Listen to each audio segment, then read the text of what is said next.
जाओ, आप मेरे साथ आने के लिए सज्जे हैं? नहीं, कदापि नहीं। पहले तुम मुझे यह बताओगे कि राधा को इस प्रकार अकेले असहाय छोड़कर जाना अनिवार्य क्यों है? अनिवार्य है था। ये युद्ध राधा का है, उसके अपने ही प्रियजनों के साथ। दाव भविष्य में एक महायुद्ध होने वाला है। युद्ध अपनों का अपनों के ही साथ।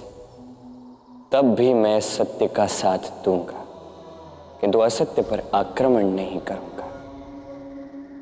क्योंकि जब अपनों का अपनों से युद्ध होता है तब मैं केवल मार्गदर्शन करता, और इसलिए आज भी मैं केवल राधा को मार्गदर्शन दे रहा होता। यदि आज मैंने युद्ध राधा के लिए लड़ा तो भविष्य में मुझे उस युद्ध को भी लड़ना होगा जो मेरे अवतार कार्य के विरुद्ध है। इसलिए कह रहा था, ये चयन राधा का। मुझे राधा पर पूर्ण विश्वास। राधा इस बाधा को पार कर इस युद्ध में अवश्य ही विजयी होगी। इसी प्रकार राधा प्रेम का चौथा वचन साकार करेगी।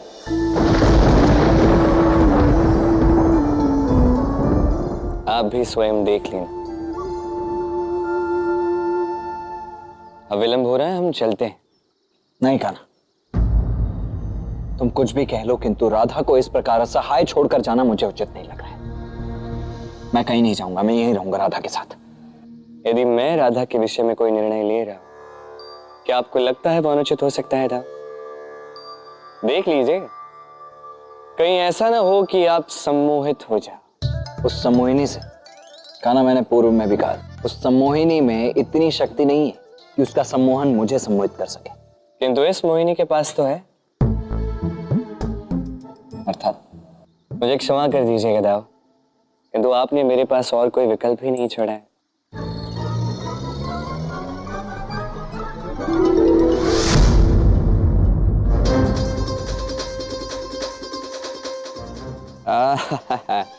मुझे भली भांति ज्ञात है, जब आपका ये सम्मोहन टूटेगा आप मुझे तोड़ने का प्रयास करोगे, तो मेरे पास और कोई विकल्प भी नहीं है, समझे आप? चलो, विलंब हो रहा है, मैं आपको बिठा दे रहा हूँ, अन्यथा आपके पैरों में पीड़ा हो जाएगी इतनी देर खड़े होके।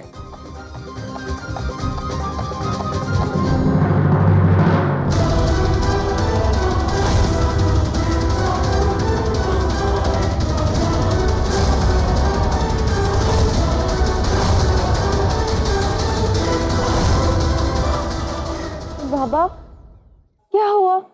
आप सब मुझे इस प्रकार क्यों देख रहे हैं? अब ये सब तुम्हारा अंत कर कर ही रुकेंगे राधा।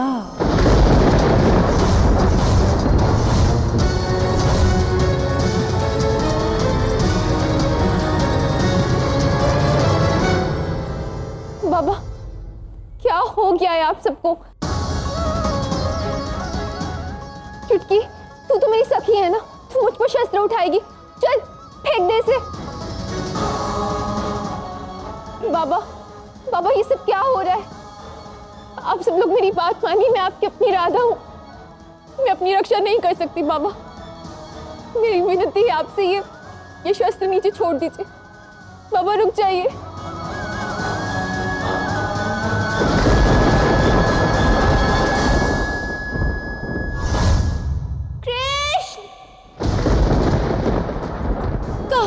कृष्ण, कृष्ण, मैं संकट में हूँ।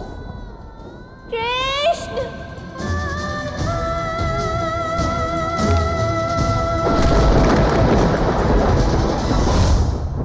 जहाँ तुम्हारे अपने तुम्हारे विरुद्ध हो जाए, तुम्हारे प्राण छीनना चाहे, तो इस परिस्थिति में तुम क्या करोगे? तुम्हें अब लड़ना होगा राधा, जैसे एक नन्हा सा बालक प्रहलाद स्वयं अपने पिता हिरण्यकशिपु से लड़ा। देवी लक्ष्मी स्वयं नारायण के क्रोध से लड़ी और उसने विजय भी प्राप्त की। यदि राधा स्वयं की रक्षा करना चाहती है तो कृष्ण उसकी सहायता अवश्य करेंगे। जहाँ तुम्हारे अपने तुम्हारे विरुद्ध हो जाए, तुम्हारे प्राण छीनना चाहे, तुम्हारे प्राण छीनना चाहे। यदि राधा स्वयं की रक्षा करना चाहती है तो कृष्ण उसकी सहायता अवश्य करेंगे। अब मुझे अपनी रक्षा स्वयं करनी होगी।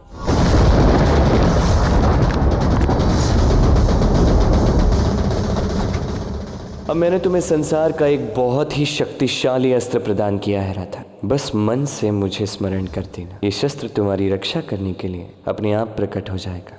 कृष्ण, मेरी सहायता करो।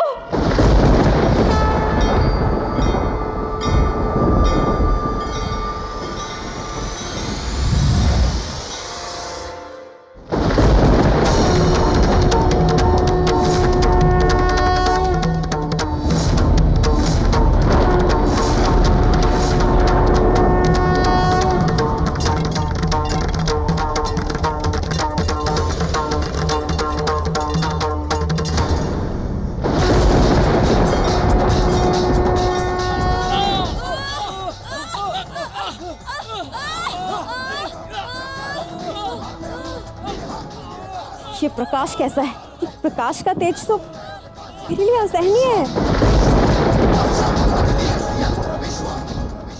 मुझे यहाँ से जाना होगा।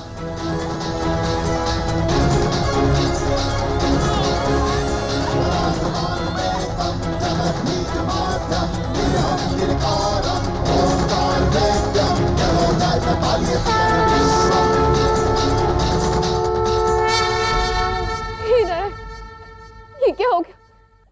ये कैसा अनर्थ हो गया? ये कैसा पाप कर दिया मैंने? मेरे अपने शस्त्र से ही सब चल रहे हैं।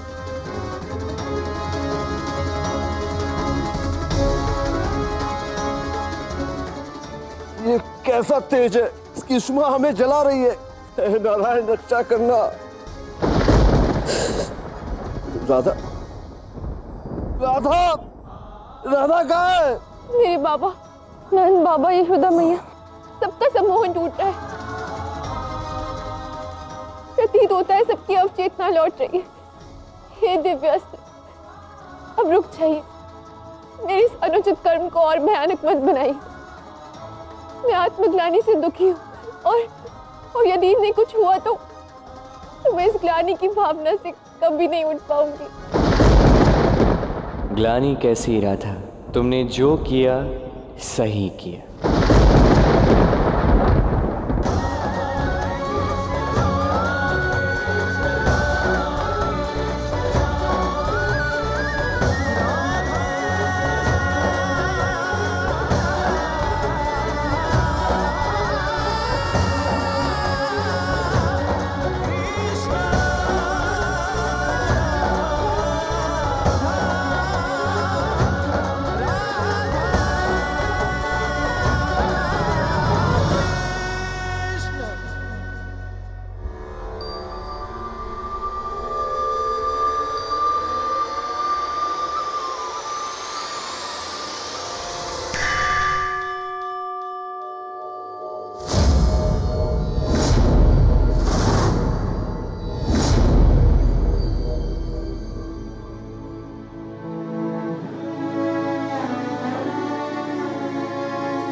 नहीं कृष्ण, तुमने मुझे एक ऐसी परिस्थिति में अकेला छोड़ दिया जहाँ मेरे पास और कोई विकल्प नहीं था। देखो देखो कैसा अनर्थ हो गया मुझसे। मेरी बाबा, माँ, ये सब मुझसे तुमने करवाया। मेरे प्रियजन मुझसे कितने आहत हुए। मैंने अपने प्रियजनों को हानि पहुंचाई है कृष्ण, इसलिए मैं गलत हूँ। ऐसा मत सोचो राधा। तुमने जो भी किया वो स्वयं इन लोगों के भले के लिए ही किया है। राधा, आज जो तुमने किया उसके कारण तुमने इन सब को पाप करने से बचाया है। बोलो, क्या तुमने सही किया या गलत? बताओ, ये जो तुमने किया ये सही था या गलत?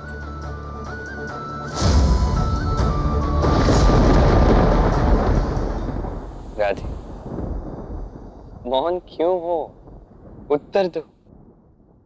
प्रेम का चौथा वचन साकार होने को है और भय और भावनाओं से नहीं, केवल हृदय से उत्तर दो। कहो, जो भी तुमने किया वो सही था या गलत?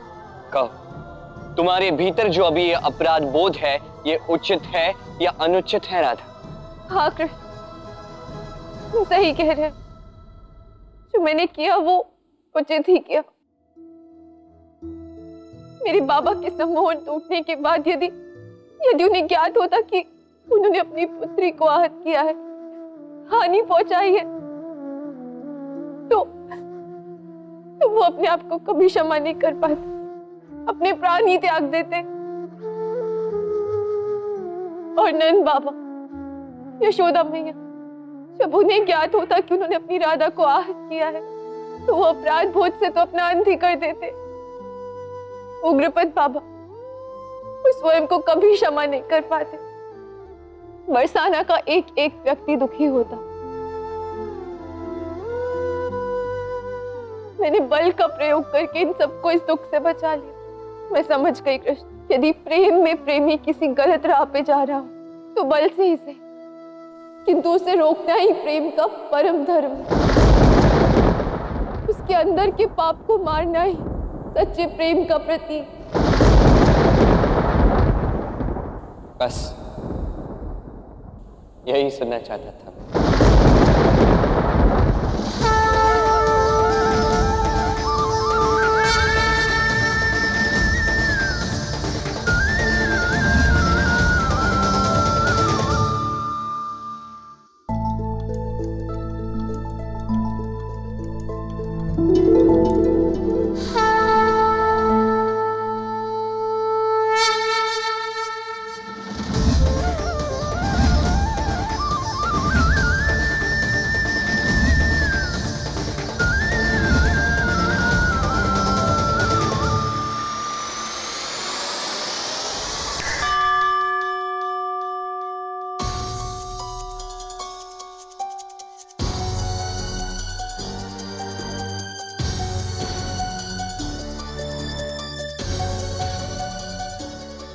राधा, बाबा, आप ठीक तो है?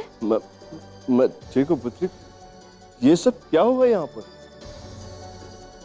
हमें भी ऐसा लग रहा था कि हम जल रहे हैं। नहीं नहीं, हुआ क्या है मैं बताता हूँ।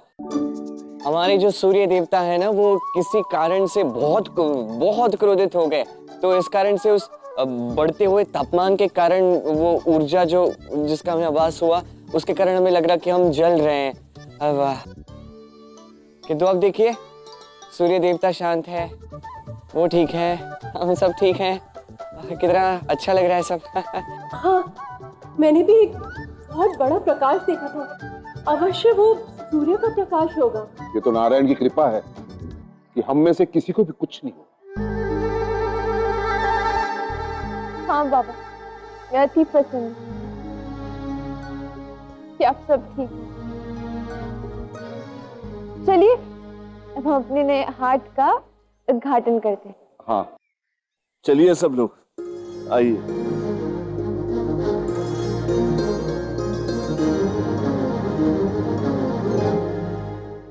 ये कहानी, ये प्रेम की वजह, ये सब सुनने में कितना सरल लगता है ना कृष्ण, किंतु आज मैंने जाना कि इन्हें जीवन में आत्मसात करना कितना कठिन होता है।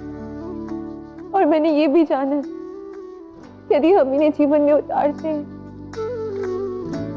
तो इससे अच्छा कुछ नहीं हो सकता। क्या कहूं मैं तुमसे राधा, आज मुझे तुम पर अत्यंत गर्व है। प्रेम की इस महापरीक्षा में तुम पूर्ण रूप से सफल हुए, और इसी के साथ हुआ हमारे इस प्रेम का चौथा अध्याय समाप्त।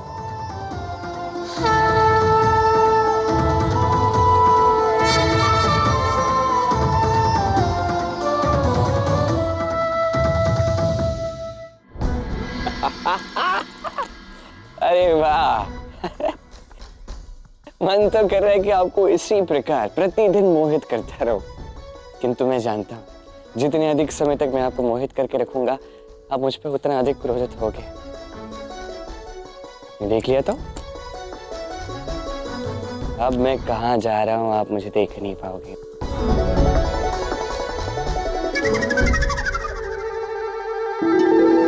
कान्हा, अपने दाव का संवाद किया तुमने। कहाँ हो तुम? आज मैं तुम्हें नहीं छोड़ने वाला हूँ कान्हा। आज तक तुमने केवल अपने दाव का प्रेम देखा है, किंतु आज अपने दाव का बल देखोगे।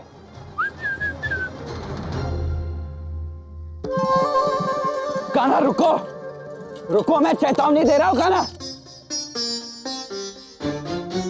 अरे दाऊ पहले शांत हो जाइए। तुम नीचे आओ, अभी इसी क्षण नीचे आओ। पहले आप अपना क्रोध शांत कर लीजिए, फिर मैं आ जाऊंगा नीचे। तुम नीचे आते हो या नहीं? रुको, मैं ही ऊपर आता हूं।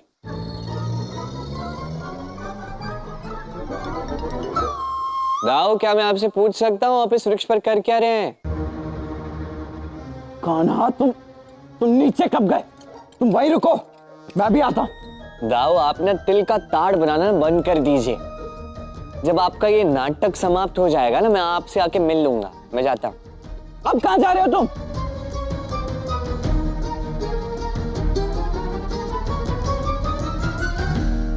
सम्मोहन, उसका अध्याय अभी समाप्त नहीं हुआ है दाऊ। कैसा प्रकाश था जो मुझे भी जला रहा था। उस कृष्ण ने कैसी माया रची थी। सम्मोहना, कहाँ जा रही थी? कृष्ण, तुम यहाँ? हाँ, वैसे मुझे ज्ञात है तुम पराजय स्वीकार करके जा रही हो। जाते जाते मेरा एक कार्य कर दो। कार्य? कैसा कार्य? मैं तुम्हारा कोई कार्य नहीं करूंगी। ऐसे कैसे नहीं करोगी? मैंने पहले दिन ही तुमसे कहा था, यदि तुम सम्मोहना हो तो मैं मोहन। अब मोहन से मोहित हुए बिना भला कोई कैसे जा सकता है?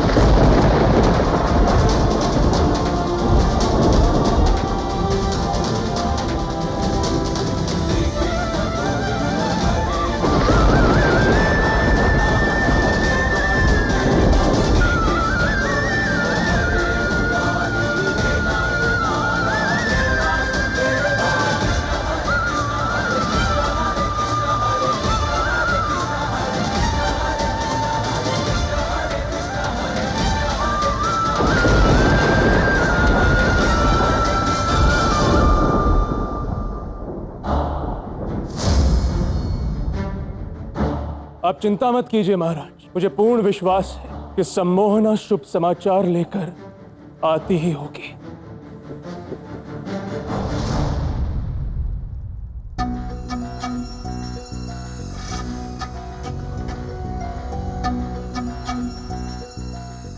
आओ सम्मोहना, आओ।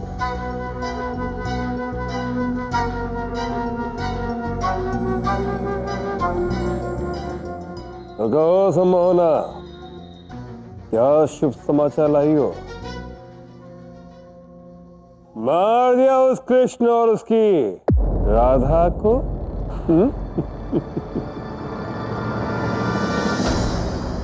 आमाश्री, अब आप ही का खेल आप ही के साथ खेलूंगा। यदि संभाल सकते हो तो संभाल लीजिएगा। कौन कृष्ण? कौन राधा?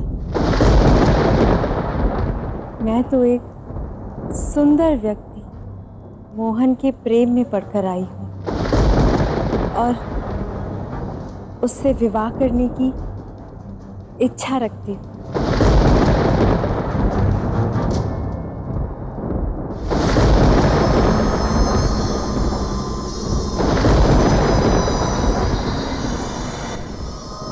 हाँ, क्यों नहीं, मैं स्वयं तुम्हारा विवाह करवाऊंगा।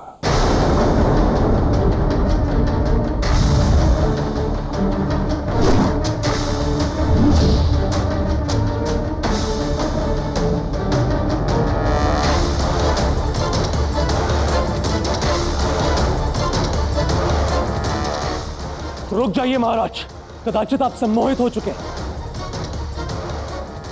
मुझे किसी भी तरह महाराज का यह सम्मोहन तोड़ना होगा, अन्यथा वो स्वयं इस अग्नि में जलकर भस्म हो जाएंगे।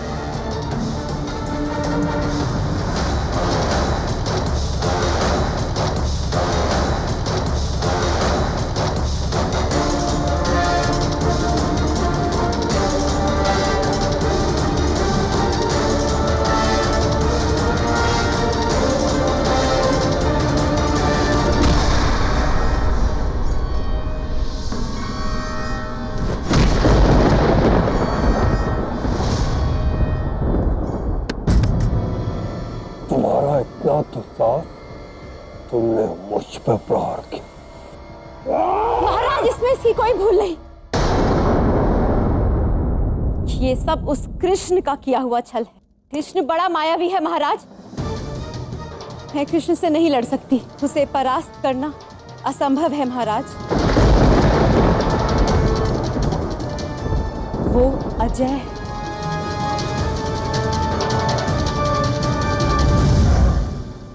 उस कृष्ण ने मुझे महाबली कंस को सम्मोहित करके मारने का प्रयास किया। मैं महाबली कंस इसका प्रतिकार लूंगा। उस कृष्ण कांति मेरे जीवन का लक्ष्य है।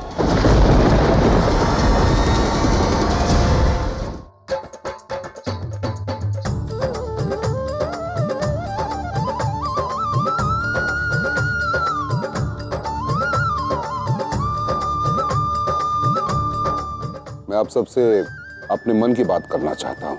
मुझे स्वयं की सोच पर खेद है कि मैंने राधा के सामर्थ्य पर अविश्वास दिखाया। देखो कितना अच्छा काम किया है इसने।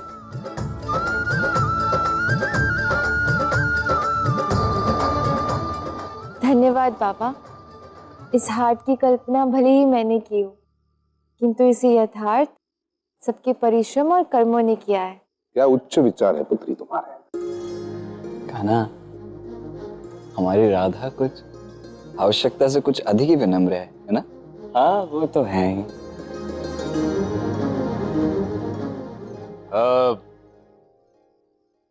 जैसे कि आप सभी जानते हैं कि नवरात्रि आने वाली है और हर वर्ष की भांति इस वर्ष भी अगले 9 दिनों तक मैं देवी माँ की आराधना में रहूंगा। इसी कारण से बरसाना का मुखिया का दायित्व नहीं निभा पाऊंगा। इसीलिए नवरात्रि के 9 दिनों तक बरसाना को एक कार्यवाहक का चुनाव करना होगा। एक सहायक चुनना होगा ताकि मेरी अनुपस्थिति में वो बरसाना का दायित्व उठा सके।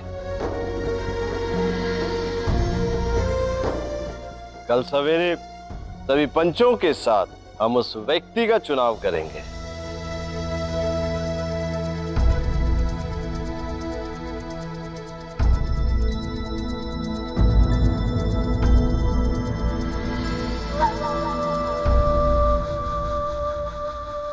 कान्हा, ये वानर आयन भी मुखिया बनने का प्रयास अवश्य करेगा। तो करने दीजिए प्रयास। होता वही है दाऊ जो नियति ने निर्धारित किया। अभी के लिए मेरे पास राधा को मेरे सारे अवतारों की कहानियां सुनाने का कार्य है, इसलिए हमें इन प्रपंच में पढ़ना ही नहीं।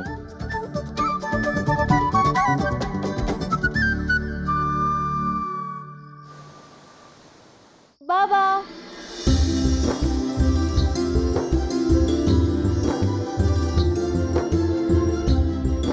क्या हुआ बाबा?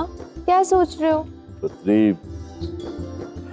हर वर्ष नवरात्रि से पूर्व जो मौन व्रत तुम्हारी माँ रखा करती, इस वर्ष वो मौन व्रत नहीं रख पाएंगी।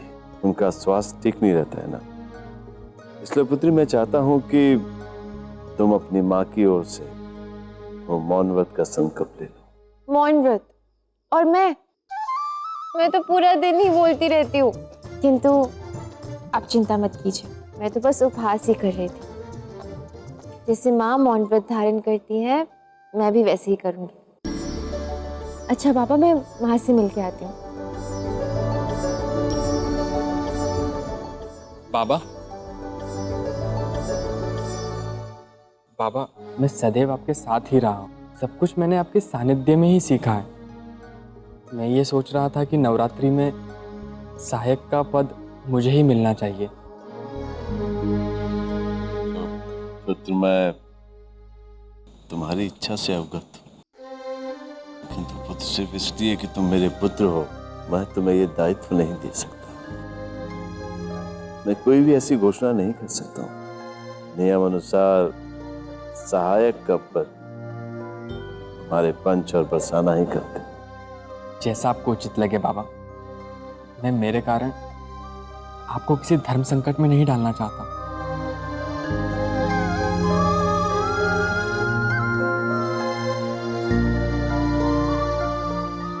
सच कहूं तो मेरी अंतिम इच्छा यही होगी कि मेरा उत्तरदायी धामा ही बने। गांव के सहायक का पद धामा को ही प्राप्त हो।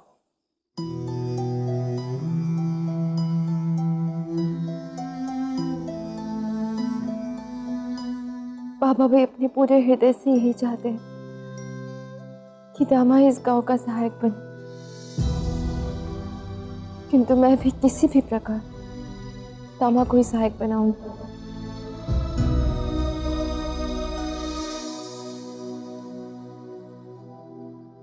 दामा, दामा। हाँ राधा दीदी, कहो ना, क्या हुआ? देख, बहन हूं मैं तेरी, तो क्या चाहता है मैं सब समझ रही हूँ। इतना दिखावा करने की आवश्यकता नहीं है दामा। मैं जानती हूँ तू क्या चाहता है। तू चाहता है ना कि तू इस गांव का सहायक बने। मैं अवश्य बनवाऊंगी। परंतु राधा दीदी, आप कैसे? विश्वास है ना अपनी बहन पर? देखना, कल सबकी सहमति से इस गांव का सहायक तू ही बनेगा। वचन है मेरा।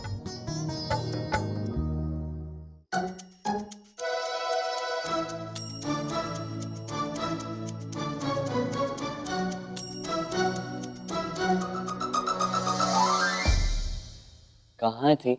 कब से प्रतीक्षा कर रहे हो? आगे की कहानी नहीं सुननी है? हाँ, सुननी तो है, किंतु उससे पूर्व तो मेरी एक बात सुनो। कौन सी बात? वो कृष्ण, मैं चाहती हूँ कि कल के चुनाव में तुम मेरे भाई दामा को सहायक बनवा दो। और भला मैं ऐसा क्यों करूँ राधा? वो क्या है ना कि ये मेरे बाबा की इच्छा है कि दामा उनका उत्तरदायी बने, इसलिए मैंने, तुम्हारी राधा ने दामा को वचन भी दिया है, इसलिए तुम्हें उसे सहायक बनाना ही होगा कृष्ण। राधा, तुम्हें ऐसा वचन नहीं देना चाहिए था। कैसी बात कर रहे हो कृष्ण? अब तुम ही बताओ, एक पिता जिनके मन में एक छोटी सी इच्छा है और वो उसके लिए कितना दुखी है, अब क्या हम उनका एक छोटा सा दुख भी नहीं हर सकते? नहीं राधा, मैं ऐसा नहीं करूंगा। किंतु कृष्ण, तुम तो कुछ भी कर सकते हो। प्रहर के समय को बदल सकते हो, उसकी गति मध्यम कर सकते हो। इसका अर्थ है कि तुम कुछ भी कर सकते हो ना। तुम समझने का प्रयास करो राधा। अपने पुत्र के लिए पिता के मन में अपेक्षाएं होना, उसके भविष्य के प्रति चिंता होना, यह पिता का अधिकार है। दूसरी ओर अपने पिता की इच्छाओं को, उनकी अपेक्षाओं को पूर्ण करना, उनकी ये चिंता दूर करना पुत्र का कर्तव्य है। ये पिता और पुत्र के मध्य की बात है, इसमें मैं क्या कर सकता हूँ? बल्कि मैं तो कहता हूँ कि तुम्हें भी इन बातों से दूर जाना चाहिए। हम आयु से और अनुभव से उनसे कहीं अधिक छोटे हैं। देखो कृष्ण, मैं जानती हूँ कि तुम बहुत ही ज्ञानी और ध्यानी हो, किंतु मुझे अपनी इन बातों के माया जाल में मत उलझाओ। देखो, मैंने दामा को वचन दे दिया है, अब तुम्हें उसे सहायक बनाना ही होगा। राधे, मैं जानता हूँ तुम्हें अनंत विश्वास है मेरे प्रति कि मैं कुछ भी कर सकता हूँ। मैं जानता हूँ जो भी तुमने किया, अपने भ्राता के प्रति जो प्रेम है उस कारण से किया। तो जो भी तुमने किया राधा, वो अनुचित है। कृष्ण, उचित या अनुचित, देखो मुझे जो करना था मैं कर चुकी हूँ। अब तुम मुझे केवल इतना बताओ, तुम मेरा वचन पूर्ण करोगे या नहीं?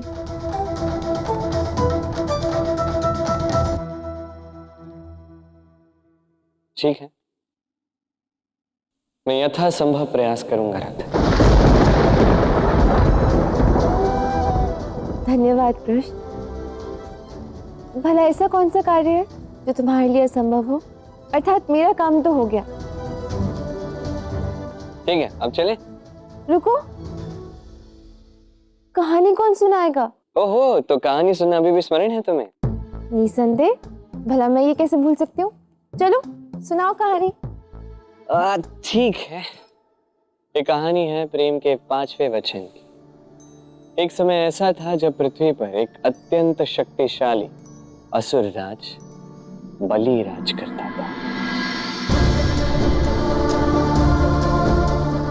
राजा बलि संसार में सबसे शक्तिशाली था और एक अच्छा राजा भी था। उसकी सारी प्रजा भी उससे प्रसन्न थी, किंतु केवल उसकी पत्नी ही थी जो उससे प्रसन्न नहीं थी। क्या हुआ महारानी? आप इतनी दुखी क्यों है? महाराज, आप पूरे ब्रह्मांड में सर्वशक्तिशाली हैं। आप पाताल लोक, पृथ्वी लोक पर राज करते हैं, किंतु मैं चाहती हूँ कि आप समस्त ब्रह्मांड पर राज करें। महाराज, आज तक असुरों में कोई इंद्र नहीं बना। मैं चाहती हूँ कि अगले इंद्र आप बने।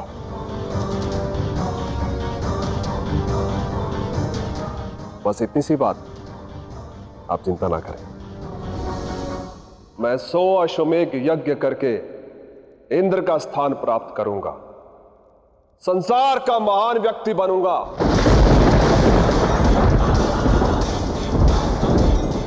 अगला इंद्र मैं ही बनूंगा। इसके पश्चात बलि ने शुक्राचार्य के नेतृत्व में 99 अश्वमेध यज्ञ किए और अंतिम यज्ञ करना भी आरंभ कर दिया। देवराज इंद्र का आसन शीघ्र ही उसका हो गया।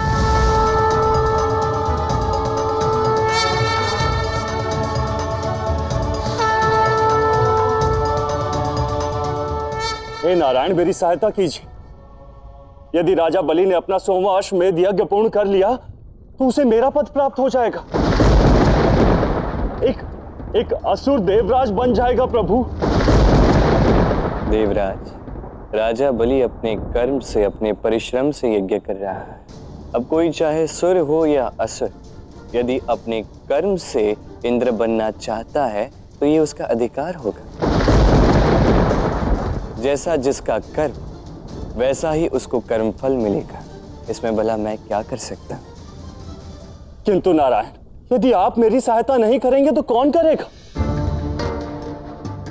मुझे क्षमा कीजिए देवराज, किंतु मैं आपकी कोई सहायता नहीं कर पाऊंगा। ये समस्या संसार की नहीं, ये समस्या केवल आपकी है। और समस्या ये है कि कोई आपका स्थान ग्रहण करने के लिए आतुर है। आप भली भांति जानते हैं इंद्रदेव, मैं केवल संसार की समस्या का समाधान करता हूं।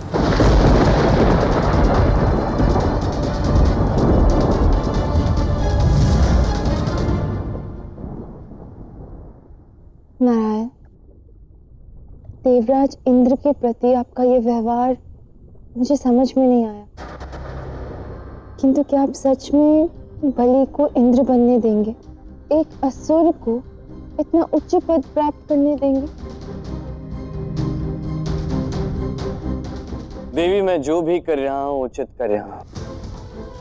ये ब्रह्मांड मेरा है, मैं इस ब्रह्मांड का स्वामी।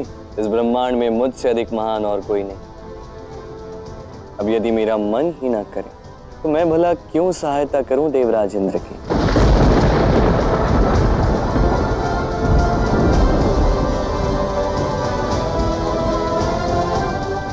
नारायण, एक बात कहूं, आपके मुख से ये अहंकार भरे शब्द शोभा नहीं देते कि आपसे महान कोई नहीं।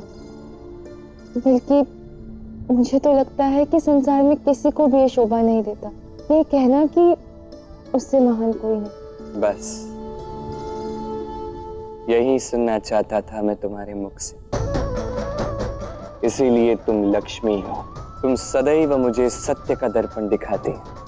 यदि मैं किसी अनुचित मार्ग पर अग्रसर हो जाऊं तो तुम मुझे उचित मार्ग पर ले आती। उचित कहा तुमने। हो सकता है इस ब्रह्मांड में मुझसे भी अधिक महान कोई हो, मैं भी ये बात मानता।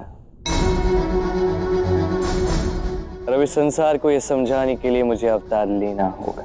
इस संसार को अब समझाना होगा कि पति पत्नी के इस संबंध में एक दूसरे को किसी पद पर पहुंचने की प्रेरणा केवल इसीलिए देनी चाहिए कि वो उस पद के योग्य है, ना कि इसलिए कि इसके द्वारा वो अपनी महत्वाकांक्षाओं को पूर्ण कर सके। ये बात समझाने के लिए ये अवतार लेना होगा। अब राजा बलि को मुझे रोकना ही होगा देवी।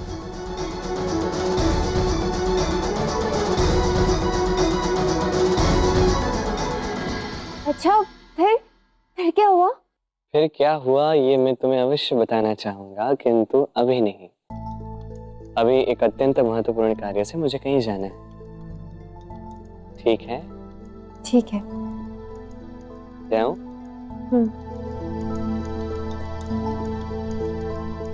कृष्ण, देखो भूलना मत, कल प्रातः सहायक तुम्हें दामा को ही बनाना है। मैंने कहा ना, मैं यथासंभव प्रयास करूंगा राधा।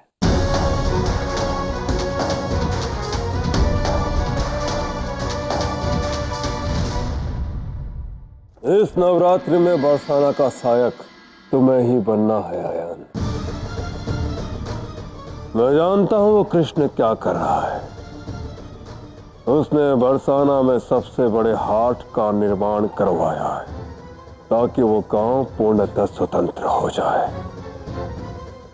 और मेरे उपकारों पर आश्रित न रहे। किंतु मैं ऐसा होने नहीं दूंगा।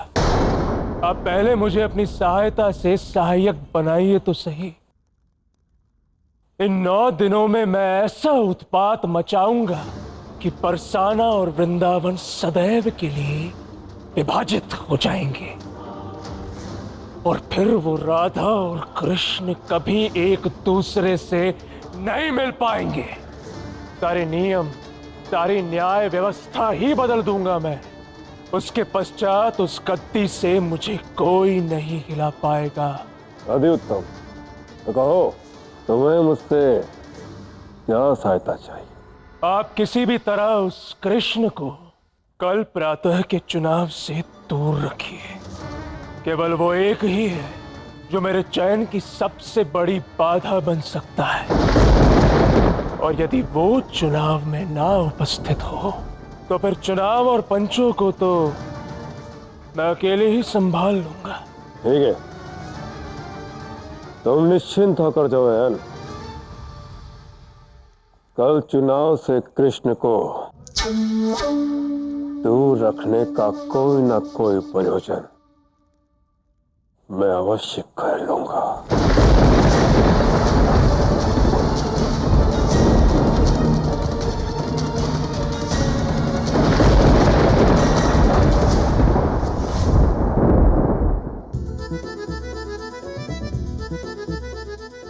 खाना, हम जा कहाँ रहे हैं बताओगे? हमें तो यहीं रहना होगा ना बरसाना में, ताकि कल प्रातः तुम राधा की सहायता कर सको। राव, मेरे वश में जो भी होगा मैं अवश्य करूंगा। देखो, राधा तुम पर अत्यंत विश्वास कर रही है। राव, देखो ना, हम बात करते करते अपने गंतव्य तक पहुंच भी गए।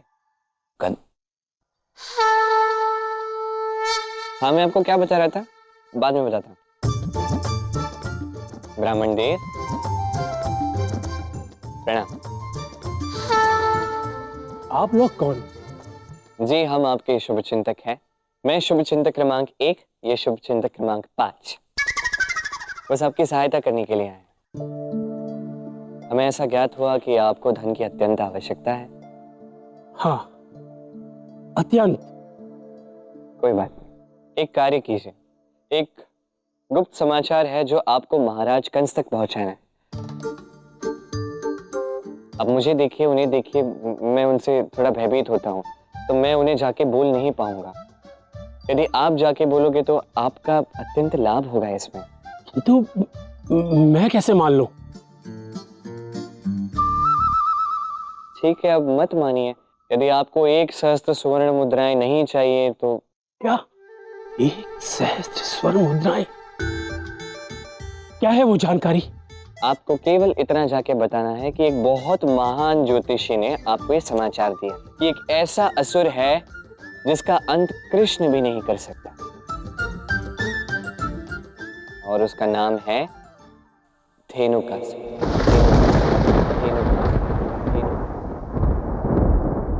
आपका कहने का तात्पर्य है मात्र ये जानकारी देने से मुझे 1 सहस्त्र स्वर्ण मुद्राएं मिल जाएंगी? कदाचित उससे भी अधिक, ब्राह्मण देवता।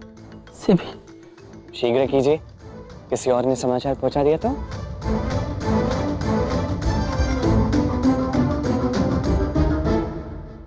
कान्हा, ये सब हो क्या रहा है? हाँ, क्षमा करना, मैं सुना नहीं। तुम एक ऐसे असुर को क्यों बुला रहे हो जिसका अंत तुम स्वयं नहीं कर सकते हो? तुम नहीं करोगे तो फिर और कौन करेगा उस असुरकांत? कान्हा, तुम्हारी लीलाएं मेरी समझ के परे होती हैं। मेरी लीलाएं भले ही किसी को समझ ना आए, सबको इन पर विश्वास अवश्य है। दाऊ, आप समझने का प्रयास कीजिए। ये सारे प्रेम के वचन मुझे राधा को केवल सुनाने या बताने नहीं है, उन्हें चरितार्थ करना है, उचित रूप से राधा को समझाना है।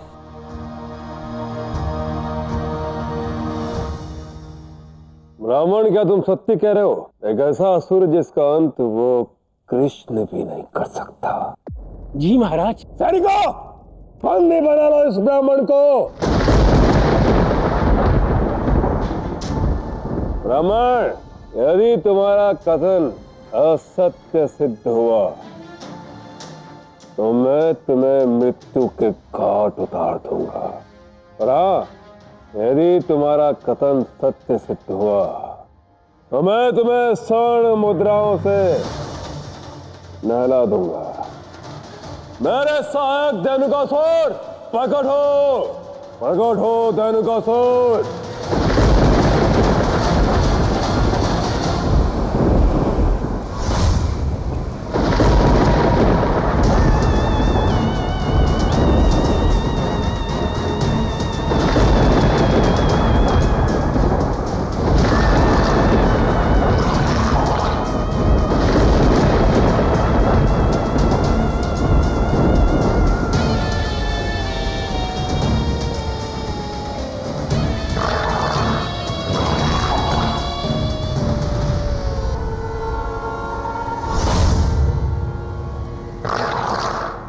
इस कृष्ण के सामने बड़े से बड़ा असुर नहीं टिक पाया, वो कृष्ण तुम्हारा अंत नहीं कर पाएगा।